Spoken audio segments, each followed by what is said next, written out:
we're gonna move on. Move on to Ben Shapiro.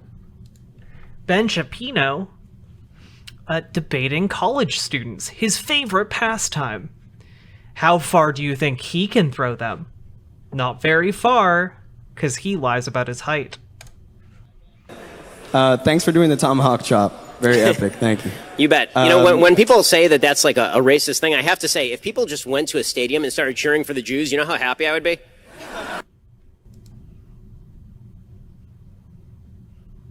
Ben, maybe a better example would be a stadium full of people like doing like this to indicate like large noses or something. Like that would be the equivalent, right? Like the tomahawk chop isn't cheering for Native Americans. It's a stereotype largely making fun of Native Americans. God, we're like less than 10 seconds in and I'm already upset.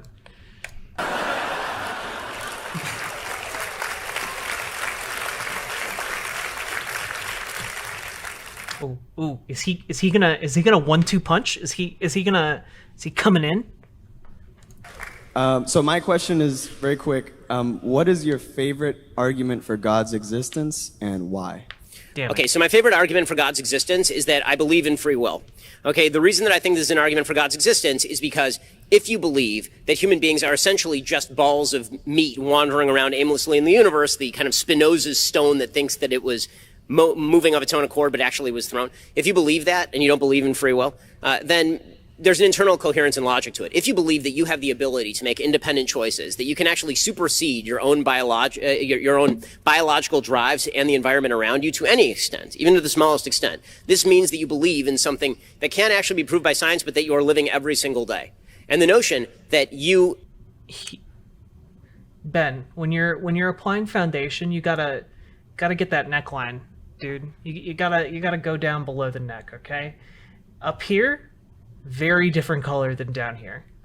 Have that will, and not only that you have that will, but that will is capable of comprehending the universe around you, that your will is sort of, your ideas, your ability to comprehend the universe is a reflection of a reality, of an objective truth that is out there. What I'm talking about. That says to me that there is a God, there's a common source that stands behind that objective truth and stands behind the mind that can comprehend that truth, right? Sort of a Kantian argument for the existence of God.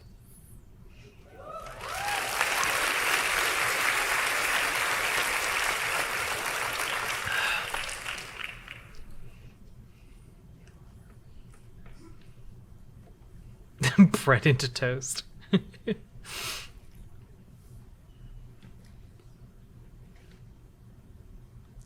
Why do you believe you're right about trans people given the American Psychological Association? You know what? Fucking brave. American Medical Association, American Psychoanalytic Association. I can go on for about 5 more associations that are very prominent and govern the existing like health government or also eyebrows on point health industries within like the major Western countries. And all of these associations have multiple thousands of doctors, sociologists, psychologists, and with PhDs in their respective fields backing the idea that sex and gender are different, effectively gaining the medical consensus for sex and gender being 2 different concepts, yet you have a different opinion. Okay, so sex and gender are 2 different concepts, but gender is tied to biology.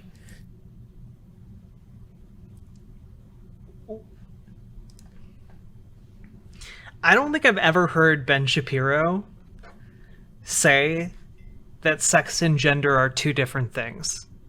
I don't think I've ever heard him say that. I have never heard him back down from that point.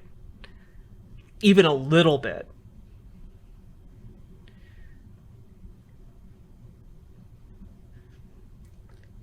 And yeah, he backs down from that point to make a completely like on its face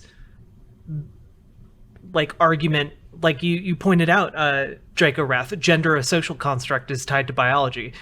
Nah.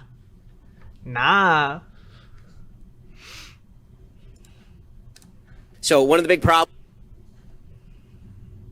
of doctors, sociologists, psychologists, and with identifying people by their subjective gender really has no relevance as to whether they are a male or a female. Male and female are biological terms. So yeah, Ben. That's why we have trans woman and trans man. That's why there are different terms for these things.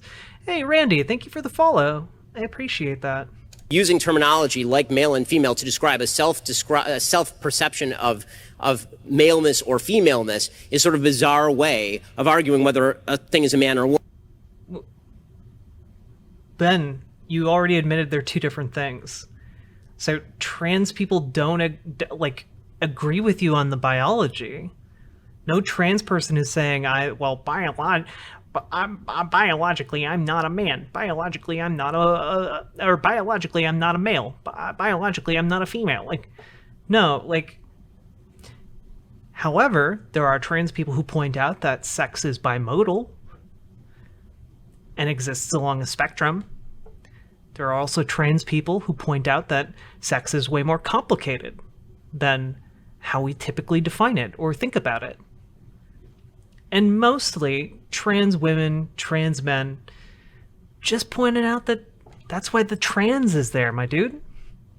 The trans is there to point out that, the biology might be different from the gender. That's why it's there. You have to explain it to him like he's a baby brain. Woman. So here's my question. It's an argument that my friend Matt Walsh likes to make. What is a woman? Define what a woman is without reference to the word woman, please. Ben, I would love to hear you do it. So this is actually a logical fallacy called a red herring. You're asking me a question in order to actually challenge my question without actually No, it isn't. I'm saying that my... it really is not. I'm saying that biology, I'm agreeing with you that the notion of gender, which is effeminateness or masculinity, can be different from biology in the sense that just absolutely bodying Ben. Holy shit. I've never heard him make this many concessions. That biology is just pure male or pure female, but to suggest that there is such a thing as an effeminate male is not to suggest that an effeminate male is now a woman. Transgenderism makes the argument that if you believe that you are a woman, you are therefore a woman. Or if you believe that you are a man, you are therefore a man. I disagree with this. There are objective measures as to whether you're a man or a woman. There are objective measures as to whether you're male or female. No, actually. There's certainly a spectrum when with regard to effeminateness versus masculinity. That's certainly true, but that does not change the... Ben, objectively determine whether or not your mom is a woman. Objectively. Without reference to her genitalia or her biology. Underlying sexual dichotomy that is the basis for all human reproduction. Yeah, you can answer. Right. So this dichotomy is a false dichotomy that isn't supported by any of the medical associations that I just named off. Then let me None explain. of the medical associations that I just named off would actually support the idea that gender is biological. This is something that's completely untrue within every single medical consensus. Well, then I will just say that anyone who suggests that gender has no reference whatsoever to biology, it's not connected in any way to biology, is just full of shit. Because if the reason I and the reason that I then you actually just disagree with medical consensus within the Western nation. Yes, I disagree with the false medical consensus driven by politically driven quote unquote. I love how Ben gets bodied so hard that he has to resort to saying that the medical, not just a couple doctors, but the medical consensus, as in scientists, as in doctors, as in huge groups of these people have been manipulated or are in on some kind of conspiracy. He's gone from being well, it's pretty obvious, you can just rely on your gut, to actually there's a worldwide conspiracy to do what, Ben? To trans people? For what end? Can you elaborate on that at all? Tell us more about this conspiracy that you seem privy to, Ben. quote doctors, if any doctor denies to me that there is a dichotomy between male and female, a sexual dichotomy between male and female, they're ignorant. It's interesting how he's arguing this and continuing to mix sex and gender after already admitting they're two different things.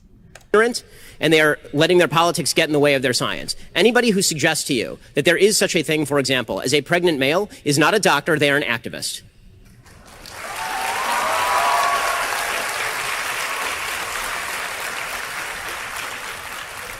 I'm very glad that none of these opinions are actually accepted in academia and haven't been for over 70 years. Sent this here on Twitter. Okay, so the notion that they haven't been accepted for over 70 years is a bizarre one. She literally did a mic drop on him.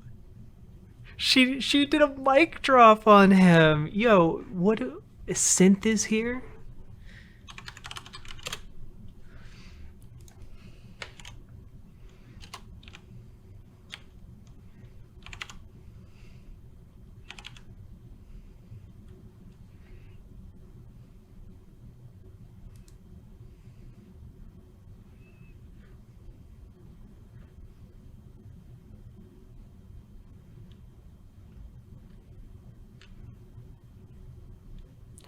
She did destroy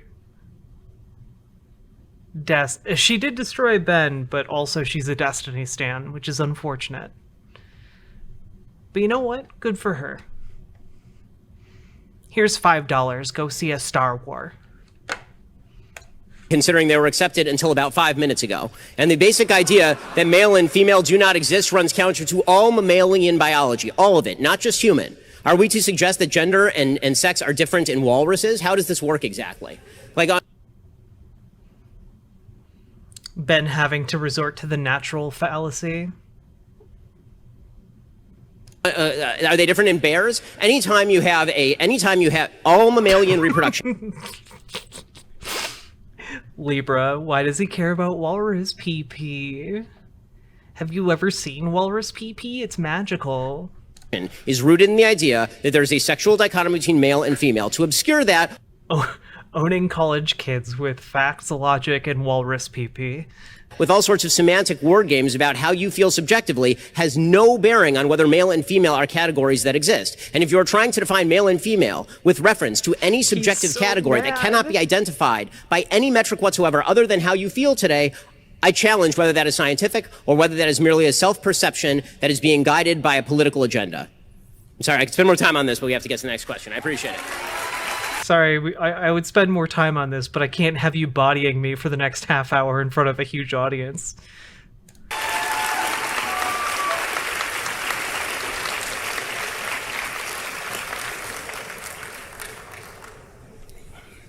Hey, Ben Shabibo, good to see you. Hey, everybody here. Good to see you guys, too. I'm glad to be here. I got in on the stand-in line, so I'm really happy to be here. Do you know about the bill that Republicans are trying to pass to stop critical race theory being taught in college? I'm aware that there is a bill. I haven't read the text of it, but go ahead. Okay, so in Florida, I think it's going to go... Oh, I look sick. So it's going to be decided, I guess. We're going to talk about it in, like, December. Yeah, in the new legislative session, correct? Yes. Go ahead. So as a Republican, being pro-free speech, do you have anything to say against this? Like, we're really simply just outlawing certain words to be used in public spheres, such as education. I feel like more Republicans should kind of see this as concerning. You know, you guys always quote 1984 or whatever. You know, this is like an Orwellian move, isn't it? So it depends on what level of education we're talking about. If we're talking about the idea that critical race theory can be taught as one of many theories on college campuses, I have no problem with it. Marxism is taught as one of many theories on college campuses. If the idea is that we're going to be teaching critical race theory, which is not taught as one of many theories. It's taught as a framework for understanding the world, and it is a lens through which we are to view history. This is something that the founders of critical race theory openly acknowledge. They suggest that critical race theory has a praxis component, meaning it's a practice component that is designed in order to indoctrinate kids in a particular type of... Yeah, most theories have some kind of praxis component, my dude. Of thinking about how America's institutions work. Do I think that the taxpayers of the state of Florida have an obligation to subsidize the indoctrination of their children in that? No. And I think that public education, as... But Ben, the initial question was about college level education in CRT. An institution is dedicated not merely to the idea that you send your kids to school and then the teachers dump whatever they want on your kids. I think the idea is that That did look like Andrew Callahan from Channel 5. I also did a double take. the parents delegate their power to educate their children to the state via the public schools, and then they have the authority and should have the authority to determine what framework is being taught. And the anti-American framework of critical race theory, which is unrooted in actual history, ought not be taught in America's public schools.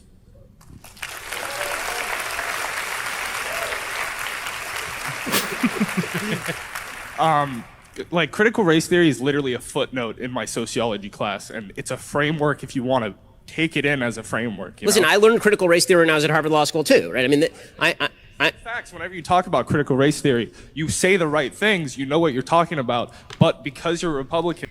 Damn, okay. He needed to keep his, like, dude, where's my car chill throughout this entire bit. Okay? He's breaking character now. It's the talking point to go against. No, I'm a pro-free speech American, so this deeply concerns me when there are exact words that are being restricted in the public sphere. Well, that's why you I just guys distinguish. opened up by saying marketplace of ideas. So I'm a big marketplace right. So of ideas guy. I would distinguish between marketplace of ideas in the college realm and when presumably people are old enough to actually understand what they're talking about, have open and interesting debates about these topics, and when you're talking about 11-year-olds or 10-year-olds, or when you're talking about reading Ibram X. Kendi, which is a really dumbed-down version of critical race theory for 5-year-olds. For colleges, not for 11-year-olds. Well, then I'd be happy to look at the text of the bill and determine what I think about the bill. I do think that public schools, I'm not sure that public schools have an obligation to teach as practical critical race theory. I'm sorry, I didn't realize Ben Shapiro's main political platform these days was protecting America's supply of Doogie Housers. Again, I think there are different ways that it's taught. So if we're talking about just in your sociology class, it's one of many theories about American history, and now we're going to talk about how it applies. I don't really have a problem with that being taught. If we're talking about critical race theory being taught as a framework to view America's institutions to the exclusion of other frameworks, I do have a problem with that. Thank you.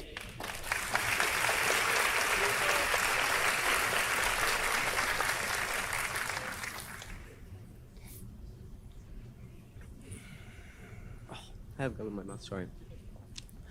Hello. So earlier on in your lecture, you were saying that due process past the 14th Amendment has been equally... What is going on with this guy's hair? I don't like it. It disturbs me. ...distributed to all groups across America. No. I didn't say that in practice it has. I said the concept of due process is dedicated to the proposition that people should be treated as individuals. Obviously, segregation and racism and criminal justice up until the Civil Rights Act would suggest that on a practical level, it was not equally distributed, obviously. Okay, so in idea, but in practice, it was, you agree that it was not equally distributed to all groups across America? Sure. Okay, so then how is that in opposition to critical race theory that teaches that these institutions have been used to prosecute certain groups differently than others have been prosecuted? Because that's not what critical race theory teaches. What critical race theory teaches is that supposedly colorblind institutions like due process of law are cover for racism as an institution. Due process of law is a problem because it is not because it is a good concept badly applied or improperly applied. It's because it is in and of itself a discriminatory concept. Right? This is what. Right. But Ben, you can have a law on the books that discriminates against a certain group of people without that law explicitly saying that it's discriminating against a certain group of people, right? Like, if you look at the data and you see, oh, actually, let's say purple people disproportionately use whoopee dust, okay? Purple people use a lot of whoopee dust. Meanwhile, red florbs tend to use a lot of whoopee crystals, okay? And you're like, well, this whoopee pandemic is really destroying our nation's children. So we need to pass a law against whoopee dust. Okay? And then suddenly you have a lot of purple people in prison. The law doesn't have to say, fuck purple people. All it has to do is criminalize the thing that they are more likely to use. And then the unbiased justice system can do the discriminating without the appearance, the surface level appearance of racism. I have the funny feeling you're not really talking about purple people and whoopee dust. Yeah, might be some kind of allegory or something. You know, I'm whoopee dusted right now. What they say about capitalism also, right? Free market economies are inherently discriminatory. They are covers for institutions of power. That's the critique. The critique is that due process of law, in and of itself, the idea of treating people individually ignores key components about human beings, namely how they are seen racially by other human beings, and thus due process of law is not enough to guarantee that people are treated equally or can be Yeah, Pi do that. We'll be covering that next after we finish this Ben Shapiro video. treated equally. I disagree. I think due process of law is an excellent guarantee, and straying away from that guarantee has been the problem with regard to due process of law, not the actual guarantee itself. Okay. Sorry, my voice is a bit gone. So then would you agree not banning critical race theory in public like in the theory that they are covers, but would you be a proponent of having the education that these institutions have been used to attack other minority groups across America, and that it has had historic scars that are still we still see today? So I wouldn't say that the institutions have been used to abuse I wouldn't say due process of law has been used to abuse minorities. I would say that people have refused to implement due process of law because they wanted to abuse minorities, of course. And of course you'd have to teach about that. I mean, that's the entire history of segregation and the subjugation of black Americans up to the Civil Rights Act. For sure. Of course. And Yeah. You might need to teach about those things, right, Ben? Say with some kind of ideological framework to help people make sense of all of it. I'm just saying, you know? This is why it's such a lie when people say that if you don't want to teach critical race theory, you don't want to teach history. I'm fine with teaching every ugly part of American history. No. Bisadu, look, you missed a critical part of the allegory, and that's the red florbs. The red florbs use crystal whoopee. Okay, crystal whoopee is extremely potent, but it's really reserved for the wealthier red florbs. Okay, the purple florbs, you know, they use the whoopee dust.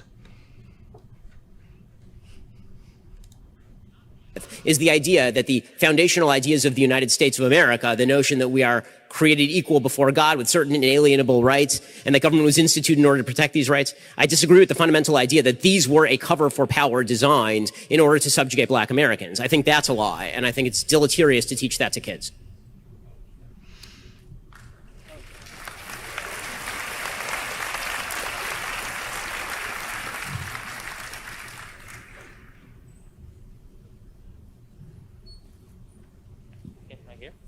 Okay, so I don't want to misinterpret your position, but it's your belief. Tell me if I'm right or wrong about this, okay?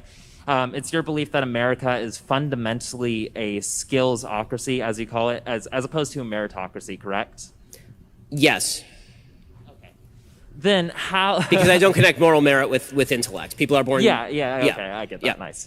That's good. My question is, how do you explain the fact that the vast majority of American inequality is caused by the people who you know, the neighborhoods you grew up in, the amount of wealth your parents have, and thousands and thousands and thousands of other, whether you believe that race is involved or not, but thousands of other non-skill-based factors that are integral to moving ahead in the American system? So I don't think that that's true primarily. What I think is that all of those things have an impact on the skills that manifest in the marketplace. No.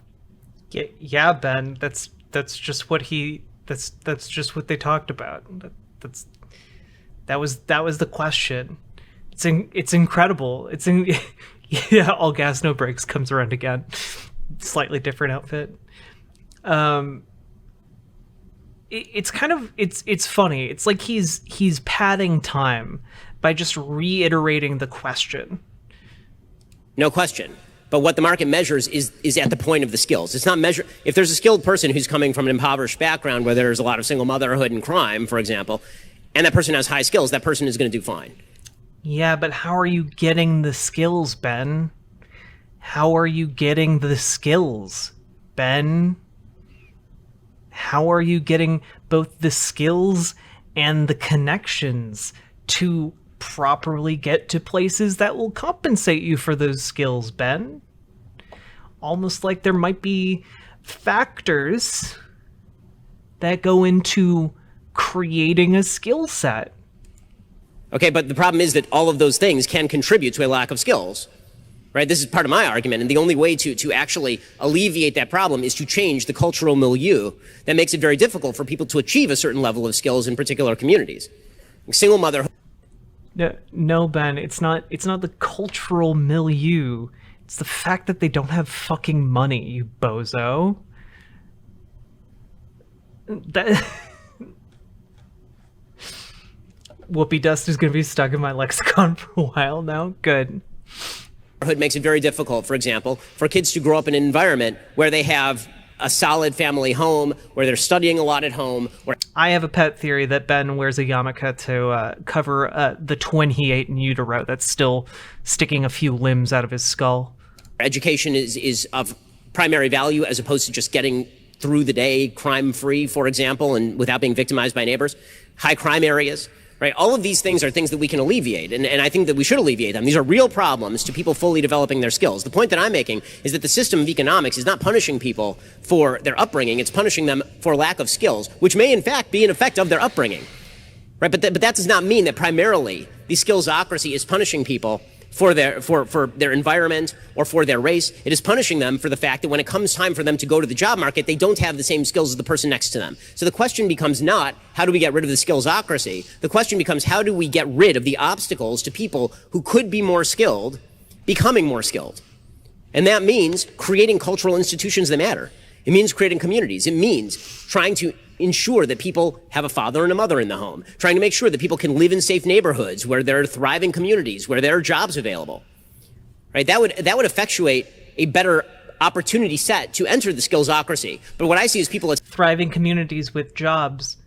Ben, the gig economy means that almost every community these days has jobs in it. Just none of the jobs pay enough, Ben. Attacking the distribution of reward at the skills level as opposed to attacking the underlying problem, which creates a lot of the inequalities you're talking about. Yeah. I'd rather. Can I talk? Yeah. Oh no, you're fine. Yeah. So I was wondering, you believe that things like single motherhood, things like growing up in high crime areas, are inherently cultural, rather than to do with any institutions or any inequalities that are part of American society institutionally? No, I think that history has a long tail. But I think that the only way that you fix that is by changing the incentive structure for individuals right now. So I think that you can blame the amount of crime in a particular... The incentive structure, huh, Ben? You mean like a higher minimum wage, perhaps? Or better work standards, or more decommodified aspects of society so that people need less money to be able to get by? Gee whiz, Ben, sounds like you're starting to be a little bit socialist.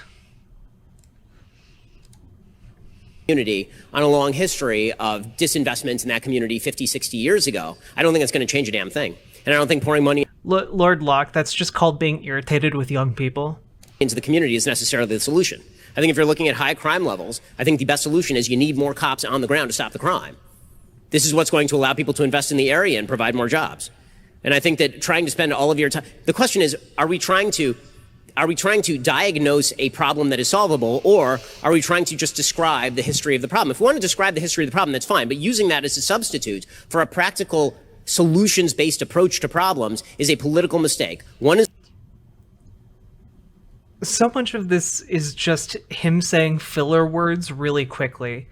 A practical solution-based society? What? The study of historians. The other is the study of politicians and political actors that ought to actually be applied in real life. So when you have a solution like affirmative action, or you have a solution like benefiting people from lower income communities, and I know obviously there's a difference between affirmative action on the racial level and affirmative action on the economic level, you think that government policy should have no role in alleviating those inequalities, even though government policy purportedly in the past, even though I would argue currently, created those inequalities in the first place? I think that any time the government attempts to remedy past discrimination by the use of current discrimination, all they are doing is effectuating discrimination and undermining. Yes, the government cannot alleviate discrimination, guys. Don't look at all of history in the United States. Don't look at the civil rights movement that you just said should be taught in schools. Don't look at any of those, Ben. Finding the skillsocracy that allows for positive externalities, yes.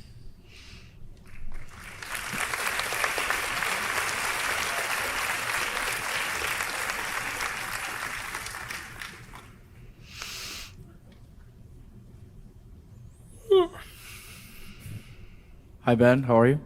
Doing okay. How are you? Great. How come you claim to be 5'9" even though you're like 5'5"? I don't know. How tall are you? 9. You're 5'9"? I'm actually 5'9". Okay, come over here. Let's see.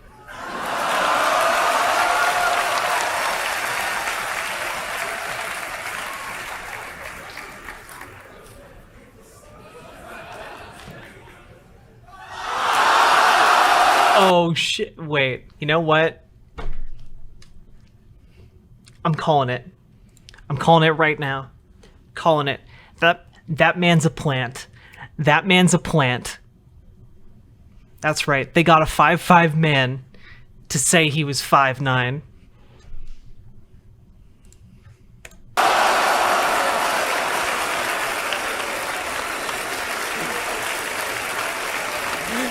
But if not, he's being a really good sport about it.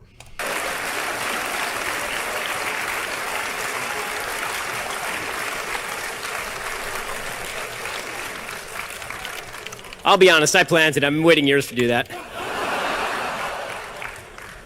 Hi, how are you? My question is regarding two very high-profile court cases going on right now, the Ahmaud Arbery trials and the Kyle Rittenhouse trials. And my question is, what do you believe would be the outcome of these trials and why?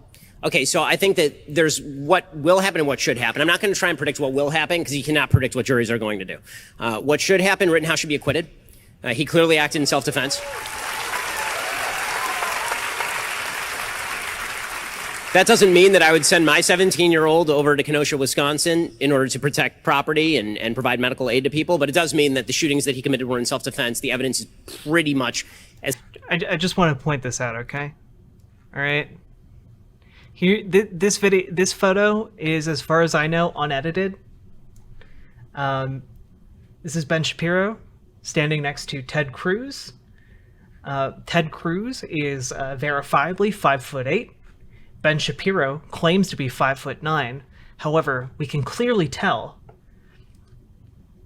via size science that Ben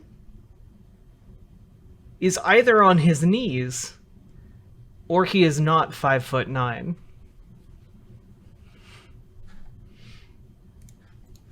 his day on that one.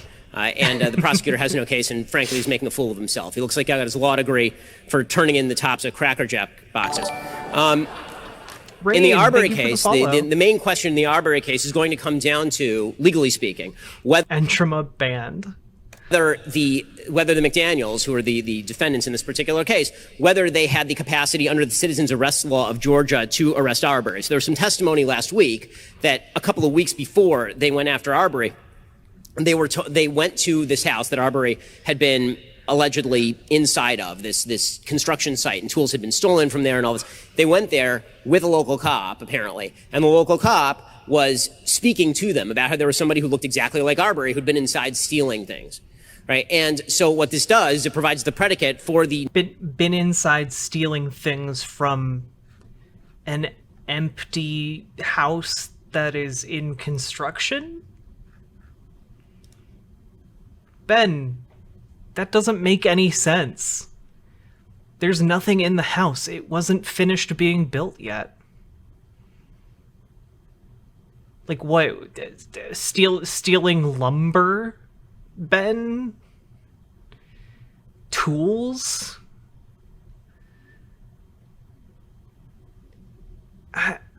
Guys, I don't know that many people. I know some people in construction. As far as I know, they don't frequently leave a bunch of tools lying around at their workplace. They tend to pack up their tools and put them in their cars. You know, they tend to drive big trucks for that particular reason.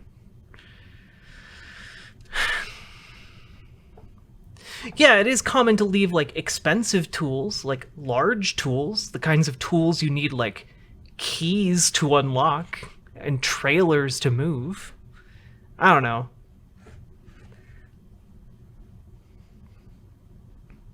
Yeah, industrial spools of copper wire, yeah.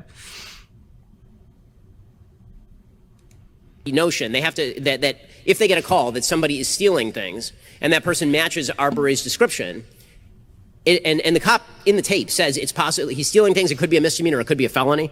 Once it's a felony, you can effectuate a citizen's arrest. So the question is going to be whether that citizen's arrest was lawful or not, the attempted citizen's arrest. Because once you get down to the end of it, right, the end of it where they're roadblocking him and they're trying to keep him from running away, and Arbery runs between the cars, now you essentially have a case of almost mutual self-defense, right? It's actually really a terrible case in which Arbery sees these guys chasing him in trucks.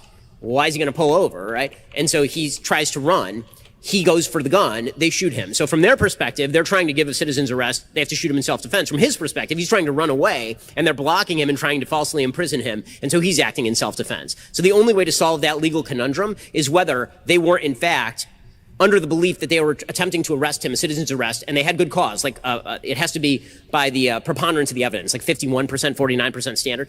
If they had a 51 to 49% probability of the evidence that he was committing a felony and that they could arrest him, then they could be acquitted. So that's the legal issue. That's what it's going to come down to. Considering that citizen's arrest is a widely outdated law, do you consider that it should be reformed? It's difficult to reform citizen's arrest because, again, there are just so many areas where the cops are not available. I mean, what I would like is to make it so that citizen's arrest is not something that anybody really wants to do because the cops are so available. I mean, at the very least, Ben, you should probably argue that one cannot attempt a citizen's arrest unless one is relatively sure that a felony has been committed, whereas either a misdemeanor or a felony would leave some room of doubt, and you shouldn't get involved, at the very least. Come on now. Right, and by the way, this is what happens in... Yeah, and there's imminent need. If it's just a theft, guys, who gives a fuck? In low-crime, high-income areas, frankly, there are a lot of cops available. There's a lot of security. You don't see a lot of people running around trying to effectuate citizen's arrests in those areas. You typically have somebody calling a police officer. Sorry, one last question is, do you believe that Rittenhouse traveled to Kenosha with the intent of stirring trouble or not? I think that by the available evidence, he went there with the intent of providing medical aid and brought the gun because he thought the trouble might break out or could break out. I don't think... Yeah, you know, he was an EMT, a medic, lifeguard. I mean, like, he had so many skills, guys. That he went there to shoot anybody, if that's the question. And I think the prosecution's case that he went there... Wait, Irk, do you work in construction? That's cool as shit. How come I never see you talking construction with Commie Brad in chat? To shoot somebody is undermined by pretty much every single fact on the ground, including his own behavior that night.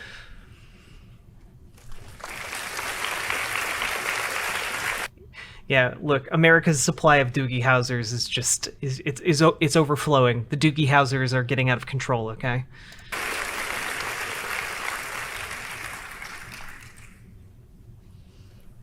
Hi Ben, how you doing? Okay, how are you? I'm good. So in our country, we have a lot of billionaires. We have a lot of companies that are worth billions of dollars. Thank God. It's a great country. Sure. So Tesla uses lithium mines. I like this guy, just for how he said sure. Also, what is with this guy holding the mic? He looks like he wants to do a murder, and he's also holding it up very awkwardly to this guy's face. In Africa, where children are employed, they're paid very little amounts of money. They're starving. Nike uses children in Asia where they're working with textiles and they are injured frequently. These are all dangerous conditions. All these companies, all these billionaire companies have these similar like problems at the bottom ring. Do you think that that's exploitation? Do you think that exploitation is a problem? And do you think that your idea of free market capitalism has an answer for exploitation? Wait, Stoudman, really? That's amazing. I love Shark. So I think that every economic system has a problem of exploitation if it's not bound by certain levels of morality. Right? Socialism has a level of exploitation too, which you see in the Soviet Union, for example. You can treat workers as chattel, and you can treat them as trash, and you can force them into doing jobs they don't want or gulag them. So, Ben, are you just saying this so that you can justify how capitalism enslaves children? Any system of economics that relies on force is a form of exploitation. I would say that the problem that you see with regard to China is not per se free markets. It's the fact that the Chinese government is willing to allow its own citizens to be used as child labor, and the fact that there is no governance structure in Africa at all to protect children, if what you're saying about Tesla is true. I'm going to assume that it is. I don't know enough about the issue. So assuming that is the case, there's nothing in free market capitalism that prohibits people who are incapable of making decisions for themselves from being exploited. That's true, right? I mean, if you can find somebody this is particularly true with child labor, children are not capable of consent. If children are incapable of consent, then free market conditions should not prevail, and there should be laws on the books that prevent companies from actually using that sorts of. Yeah.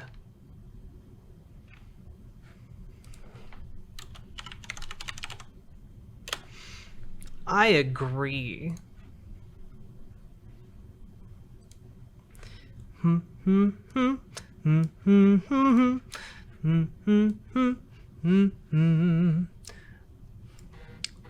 Oops. Child labor laws may be weakened as U.S. industries look to hire more teens. Let's see. Businesses around the United States that have advertised hiring 14 and 15-year-olds include several restaurants in Pennsylvania, Pumpkin Patch in Liberty, Missouri, Burger King in Ohio, McDonald's in Oregon, employers such as Chipotle. Let's see.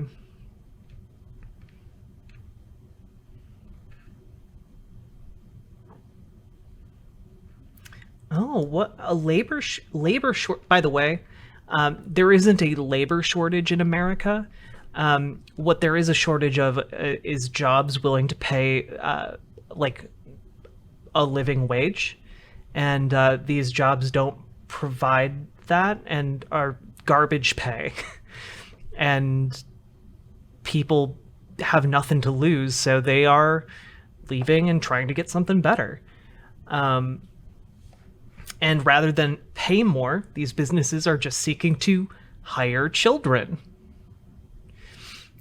Good night, Chris Huggy. I appreciate it. Get good sleep, okay? Let's see.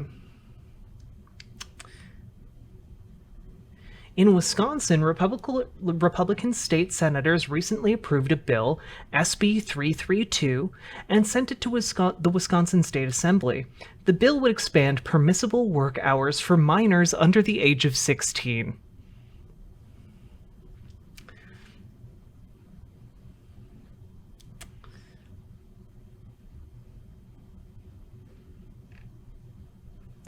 Yeah, you know, minors can't properly consent, right, Ben? Minors can't properly consent, right? To their working conditions, right? We need strong laws to prevent child labor.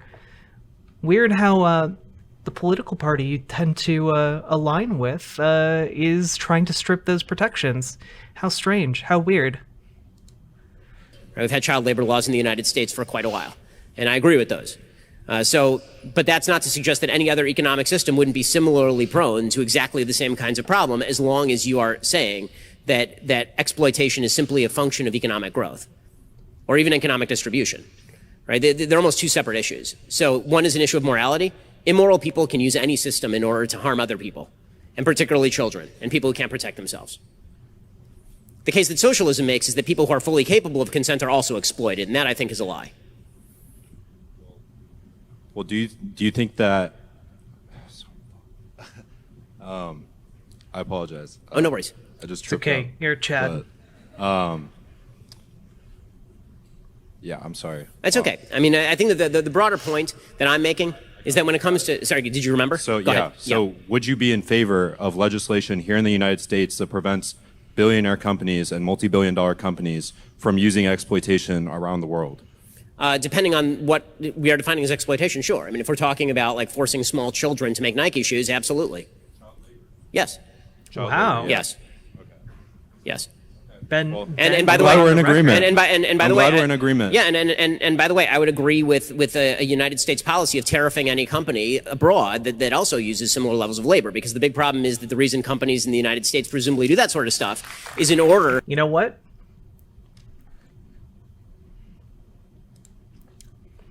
Ben Shapiro's one good opinion.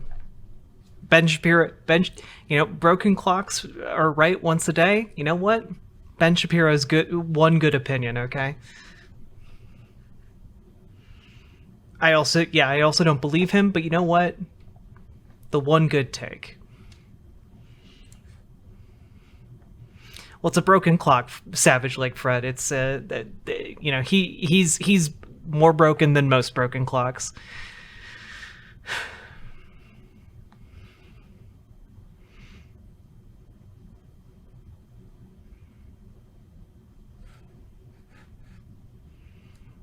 I don't know, Ard Ryan. I think maybe robots would be easier to compete with companies abroad that are using exactly that sort of labor. So punishing those companies abroad from doing that would also be a way of preventing them from entering American markets and undercutting companies that are now undergoing the higher labor cost of having to not use small children to make shoes. Yeah.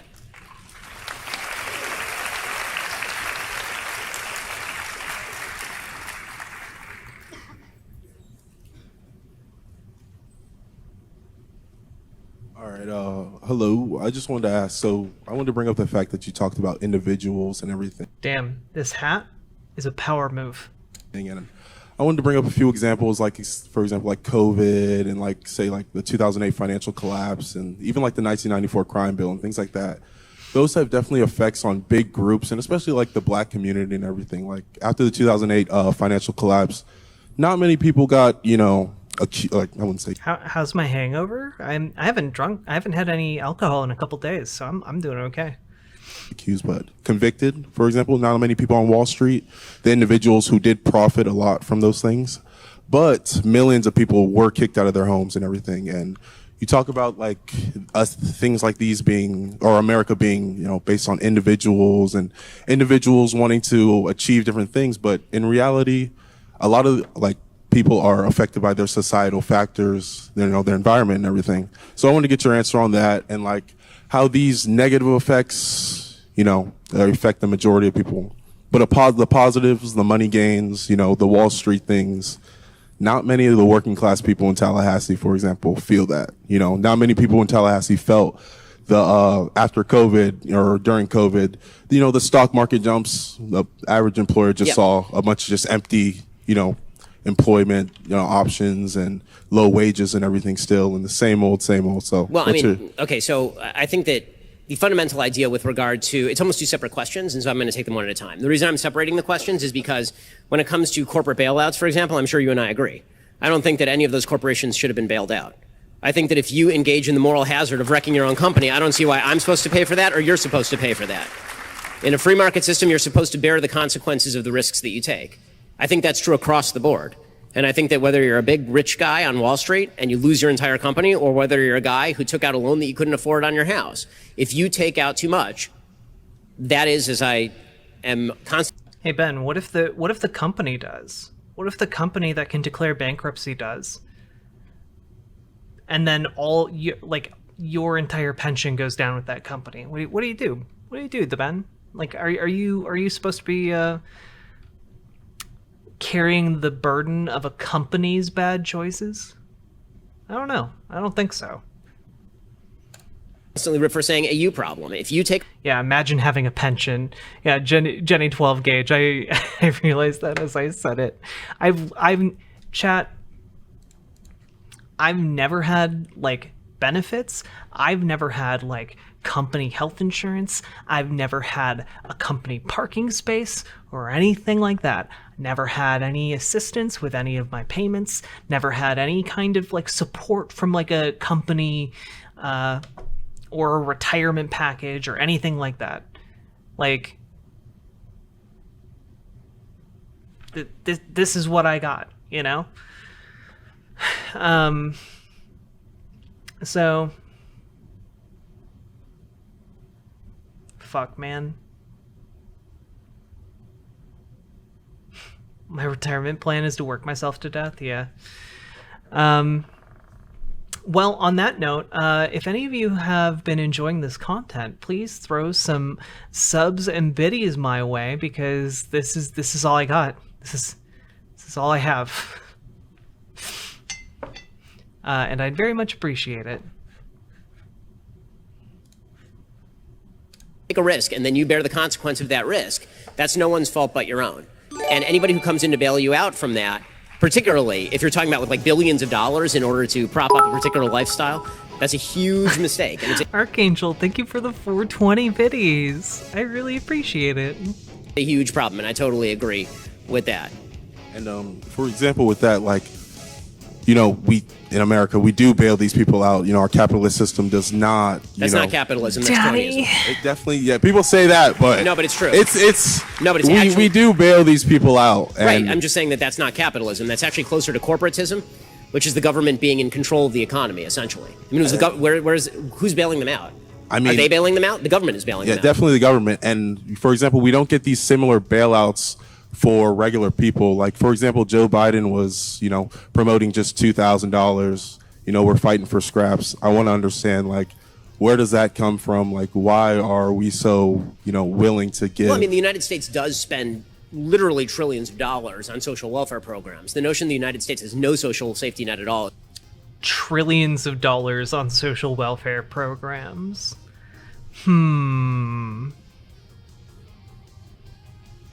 Yeah, I will be live at 1 p.m. Central Time tomorrow, talking with Anna Kasparian. I'll probably start about a half hour early, but I'm really excited. Is not true. The United States spends per citizen tens of thousands of dollars on social welfare benefits, ranging from Medicaid to food stamps to unemployment insurance to a wide variety of programs. The notion that we're wildly out of line with Europe is just not borne out by the statistical facts, actually. It's kind of an American myth that we tell ourselves that we don't spend any money on this sort of stuff. It's not true. Since the beginning of the war on poverty, we spent something like $22 trillion on various social programs, and essentially the same number of people live underneath the poverty line. Okay, and then a last question. So we have this infrastructure bill going through, and you see people like Joe Manchin, you know, arguing over, you know, what is it, $5 billion in regards to it, or just, you know, just a little price difference, for example. Over the past 20 years, we've been fighting wars in Afghanistan, and we spent trillions and billions of dollars. And you have these politicians saying that these infrastructure bills that will help us on our domestic front, these small price changes are going to have dramatic effects on, you know, our future and our children. And that's why they, you know, the Republican Party, they definitely, you know, go for austerity and those, you know, factors. So the wars, to take an example, the wars in Iraq and Afghanistan were expensive. They cost grand total somewhere between $3 and $4 trillion last I checked. The United States spends about $4 trillion in the budget every single year, and we spent about $7 trillion last year. That's every year, right? Yeah, I just want to know what that means for the future of our children. If we're willing to spend that much. Yeah, but Ben Shapiro like downplaying $4 trillion. Much on war, like, what does that mean in regards to, these infrastructure bills, us fighting over these small amounts in comparison to war. We're not really fighting over small amounts. These are very large amounts of money. The entire American budget 40 years ago was not nearly as much as one of these infrastructure bills. 20 years ago it wasn't. And you just go back and look at the budgeting. So we're spending unsustainable amounts of money on nearly everything in American life. To point out defense spending as opposed to what really constitutes the vast bulk of our budget, which is everything else. Defense spending as a percentage of the American budget is something like 20%, 25% of the American budget.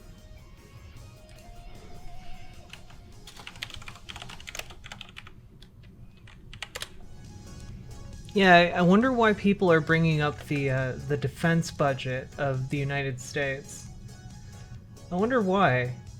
I don't understand, chat.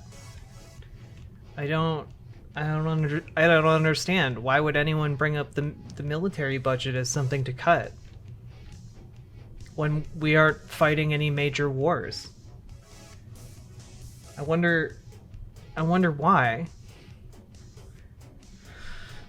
Like Ben Shapiro says, we'll never know. It's silly to even consider cutting the military budget. Just silly.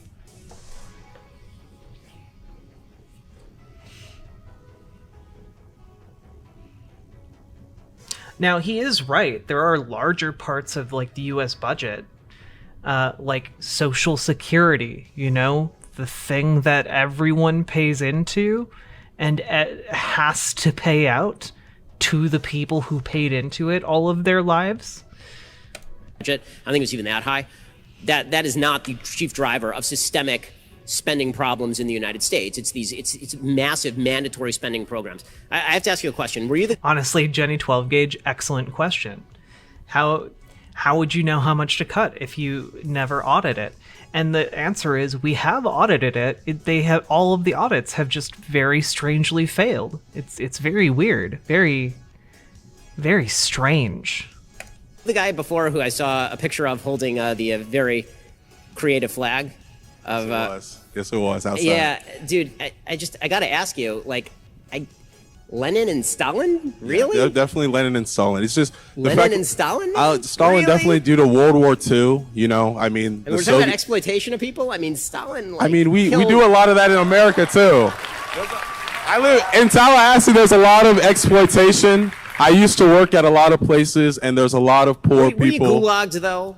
Were you Honestly, the best comeback this guy could have is Stalin won World War II. That would be the best comeback. If you were going to defend Stalin, which you should not, but that's the most defensible way of defending Stalin, okay? We have prisons in America too. Were you one of the 30 million people murdered by Stalin? Really, if you're gonna go Marxist, then please find a better Marxist to emulate than Lenin or Stalin, mass murderers. The Soviet Union during World War II saved the world. I would say that. If it had not been for Stalin, World War II never would have started, because it was the Molotov-Ribbentrop Pact that allowed the Nazi Germans to believe that they could invade Eastern Europe.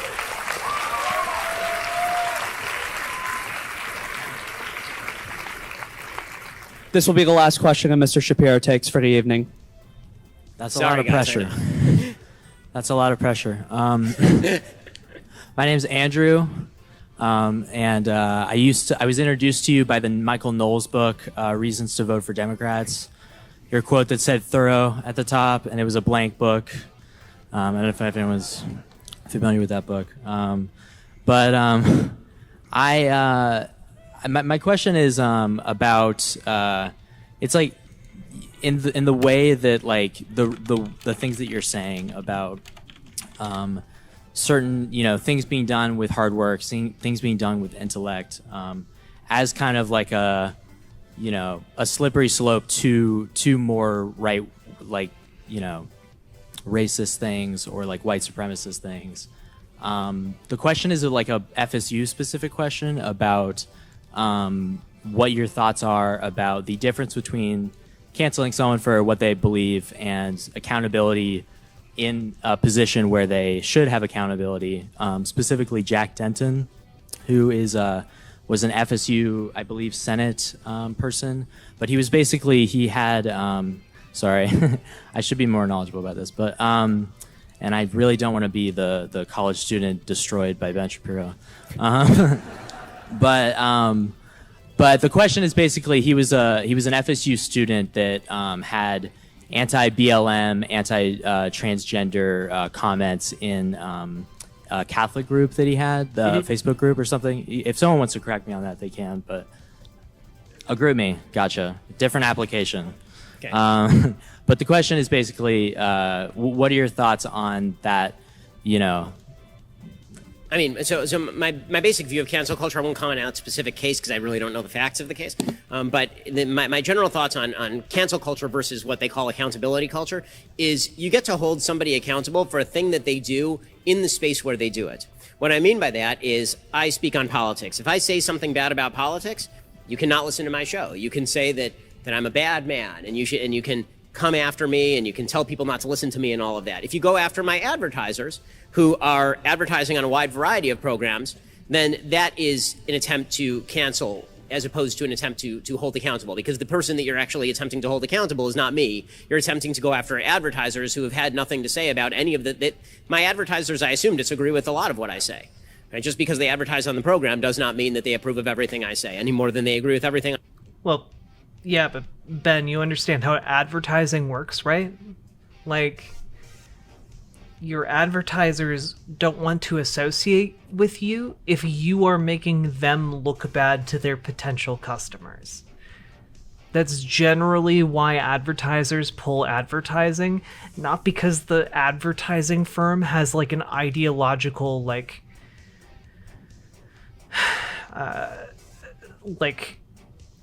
bent against them.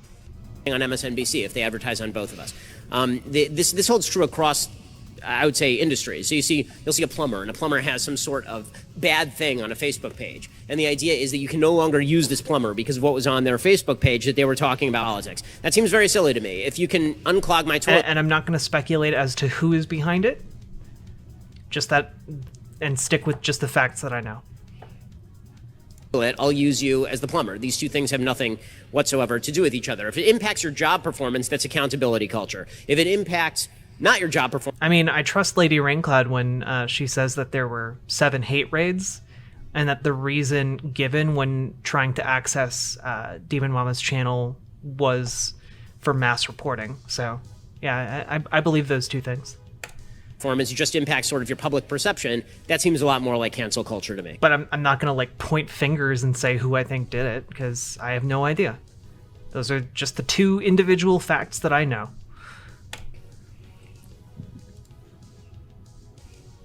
As a member of student government, do you think that he should be held accountable to those beliefs? I mean, it depends who's holding him accountable. In other words, was he? You'll have to tell me the story. Was he dumped by the school from his position in the student senate, or did people just not elect him in the future? Yeah, it was a vote of no confidence from the student government. I mean, I can say whether I disagree or agree with that, but I can also say that if a student government votes that they don't want somebody else in student government because of something that they've said politically, then I can think that they are being censorious.